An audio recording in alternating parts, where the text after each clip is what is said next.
everyone, I am Mots Ehouman, and this is Boardrooms, Babies and Bubbly. Today we're talking burnout, a syndrome whose symptoms are dimming the light of so many ambitious, high-achieving people across the world. Today our guest is a phenomenal coach, and she works with mainly ambitious, high-achieving women who sometimes find themselves burdened by either imposter syndrome, perfectionism, or even burnout. And she helps them change the conversations that they have with themselves and also how they respond to the challenges or the situations thrown at them, ultimately helping them move from a point of feeling burnt out to a place in their lives where everything shines a lot brighter. And that's exactly what she's done for me over the last couple of years. So, Safiyyah, welcome. It's an honor to have you as my very first guest on Boardrooms, Babies and Bubbly. Congratulations, Mots. I'm very excited for you, and I'm very excited for the places and spaces that your podcast is going to take you. So good to be here. Thank you. So, Safiyyah, when we first met, it was 2020, 8 months into the pandemic. The time I was living and working in Japan and basically just living my wildest dream. I've always wanted this international career, thought definitely I've got the courage and the smarts to be successful and all of that. But I was also feeling very exhausted. Physically exhausted because I was working what felt like 12 to 14-hour days, but then also emotionally exhausted. I think also, juggling it all through the pandemic, overwhelmed sometimes by mom guilt, but just generally I was in denial about the state of burnout that I was in. A lot of the research or studies that I've come across kind of point to the fact that it's mostly women that seem at most risk when it comes to burnout. Why do you think that is? I think that everybody who is pursuing something has some degree of burnout. But I think that there is more of an expectation of selflessness and juggling many, many balls that come with being a woman. And from a very, very young age, men and women are conditioned and socialized very, very differently. Young men are expected to advocate for themselves. Women, by contrast, are expected to accept and to comply with the agenda around them. There are more musts and shoulds and have tos that are attached to women, young girls, than there are to boys. And we grow up with that as part of our frame of reference and part of our identity. And, when we are without a support network and when we are completely lost to our work, then we are at risk of losing ourselves so fundamentally and so completely, because that natural instinct to advocate for self isn't as heightened as it would be with men. Yeah, that resonates a lot. I was having a conversation recently with a colleague of mine around, especially women, being able to advocate for self, especially in the workplace, right? And we've been having conversations a lot around just remembering who we are and what we bring to the table, and just so that when the moment comes, we don't shy away from, taking up space and advocating for self. I think sometimes as women, we feel like when we do, it comes across as not being humble enough, or all the things we socialized around how we're supposed to show up as women in the workplace. So that really, really does resonate a lot with me. Safiyyah, for me on my own personal journey around, as I said, back in this chapter of burnout for me, one of the things that helped me balance and manage everything that was going on was adopting mindfulness as a daily practice, for a lack of a better term. I know you hear a lot around like self-care, take the time out, and we often want to glamorize it, right? Like, I don't know, go for a mani or pedi but I found just those 10 minutes that I used to gift myself with, just to meditate or journal and just reflect on why am I feeling the things that I'm feeling, how much of it is made up in my head or how much of it is actually real. How important is mindfulness as we think about just the general state of burnout that so many people find themselves in nowadays? So I think mindfulness is fundamental to our ability to resurrect ourselves from exhaustion, burnout, perfectionism, a vicious inner critic, and even imposter syndrome and procrastination and people pleasing. These are all things that we are consumed by, and we lose ourselves when we don't practice mindfulness.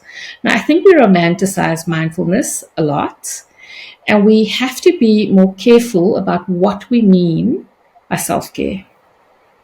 Now, I'm going to chat with you about mindfulness in a moment, but I feel it needs to be said. Like, you said people glamorize self care as if it is an antidote to the struggles that they are experiencing. What it is, very often in the way that we use it, is an escape. But once the escape is over, we're returning to the same reality and we haven't become more resourceful in terms of dealing with it. And we don't have a better way of recreating or even re-perceiving, seeing our reality in a new way. And so we are just caught on the same wheel, on the same loop, and it goes over and over and over and it goes nowhere.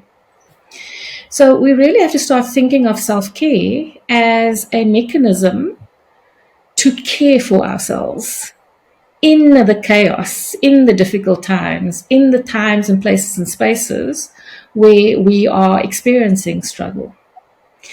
Now, I'm not suggesting that we mustn't go for manis and pedis and spa days and luxurious holidays. I am very, very open to all of it. But I just feel that it's important to recognize that unless we are doing the work, the internal work, Yeah. then all the escape in the world isn't going to help. It just becomes an addiction and a compulsion and a soothing mechanism, a self-soothing mechanism that doesn't make a difference in our experience of our lives, nor does it make a difference in the way in which we impact the world around us, right? And that's why it's so Yeah. important to pay attention to the value of mindfulness. Now, I'm not suggesting that everyone must be mindfulness in the same way. If journaling is not your thing, then don't do it. If meditating is not your thing, then don't do it. These are the key things that I think people need to take away from the concept of mindfulness. The first concept is, we have to find ways to slow down, to catch our breath, right? We become careless, and even all the intelligence in the world, all the skill, all the creativity in the world becomes compromised when we don't slow down. I don't know about you, but have you ever tried putting on mascara in a hurry? Like in a very, Yeah. very No, big I hurry. have tried personally. Yeah. It doesn't It actually right? wastes more time because I need to now. End up wasting more time. And the irony is, a lot of people might say that mindfulness consumes time. What it actually does is it creates time. It literally generates time because what it does is it brings you into connection with yourself. Mindfulness is an opportunity to slow down, catch your breath, see what your mind is full of. So you mentioned it earlier on for your journaling. You could get a new perspective on something and you could question the reality as you've created. So whatever story you've told yourself about your reality, you could reevaluate it and you could recreate it, right? You could reprioritize things. You reprioritized yourself as a big part of your journey. You started to recreate your definitions of motherhood, your definitions of wifedom, your definitions. You started to re-evaluate and recreate them on terms that work for you. And that's what mindfulness is about. It's about watching, managing, seeing, and recreating the story that we have of our experience. The two other things that I'm going to share about mindfulness is it's seeing what it's the seeing what our minds are full of. And then the other one that I think is just so important is, our minds are always time traveling. Our minds are never here. They're in the future. They're in the past. They're somewhere, everywhere, but not here. And so, what is beautiful about mindfulness activities is it's an opportunity to bring your brain to where your body is, right?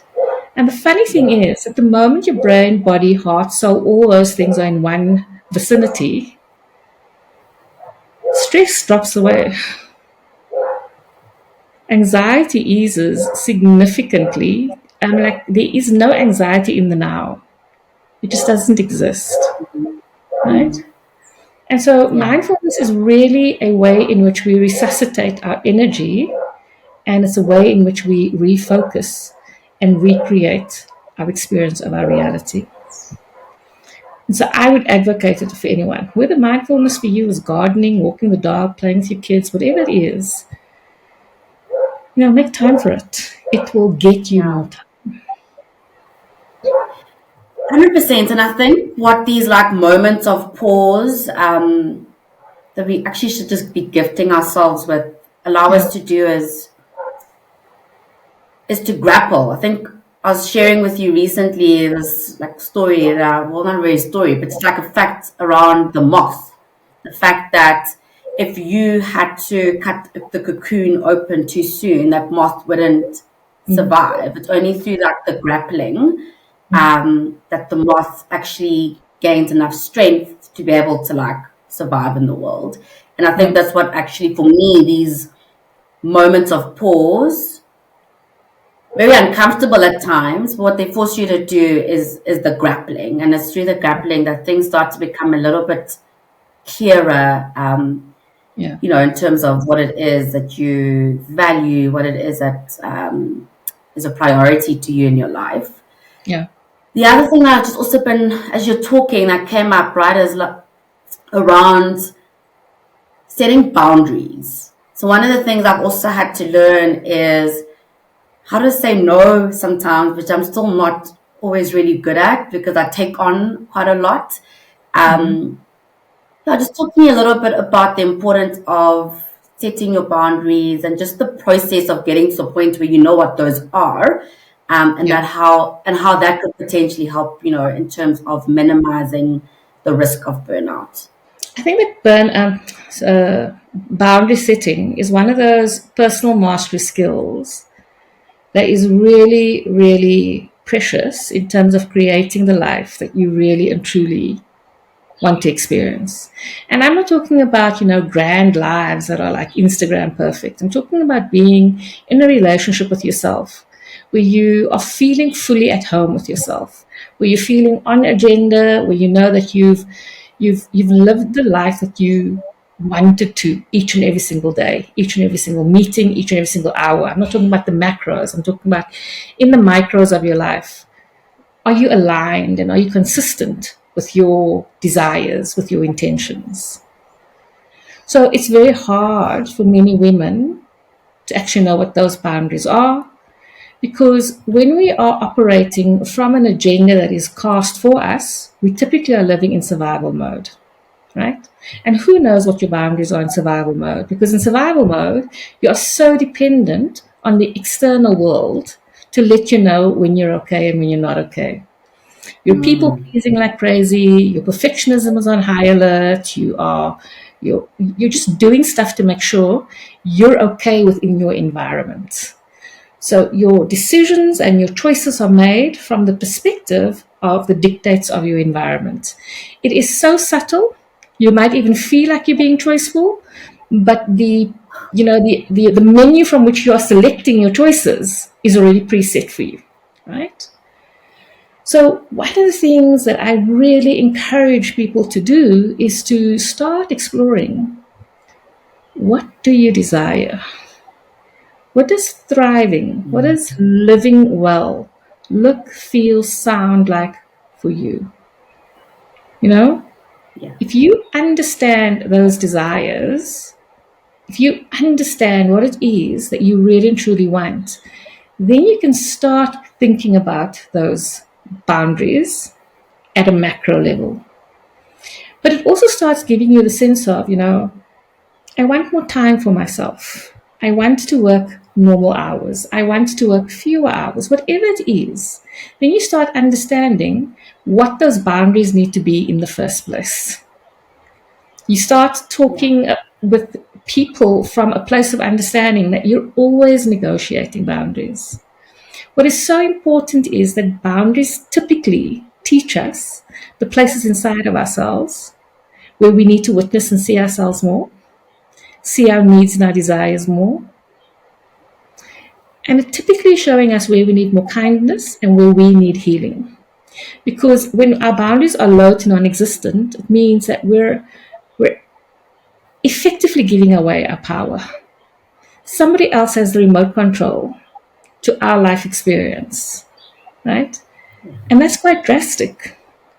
That is quite drastic. It's not like a small, oh, I need more boundaries. It is, oh my God, I need more boundaries. This is a priority for me to develop in my life now. It is not something that we Yeah. can be skittish about, right? And so, Yeah. over and above mindfulness, the concept of self compassion becomes really important because mindfulness is a subset of the self compassion skills, right? It's that realization that no one person on earth struggles with boundaries, right? Boundaries, it doesn't matter who you are. You're all human beings are constantly navigating their boundaries and renegotiating their boundaries. It's a common human experience. And very often when I hear people talk about their boundaries, they talk about it as if they're the only ones who have low to no boundaries. Well, every time something changes in your life, boundaries need to change. And then the other element of self compassion is, can you actively be kind to yourself? Can you actively be nice to yourself? Right? Yeah. And this is important in relation to boundaries in particular because the reason why so many people lose their boundaries to other people is because they are unboundaried with themselves. They abuse themselves. They are unkind towards Sure. themselves. Right? We're teaching other people how to treat us. Yeah. And so we Yeah. need to become really the living embodiment of how we must be treated by treating ourselves in that way. The journey you and I have been on, I think a lot of that has been around showing myself a lot more kindness and Yeah. compassion and really just like stopping and pausing. Like, what are you, like the conversation, the things you even say about yourself to yourself, right?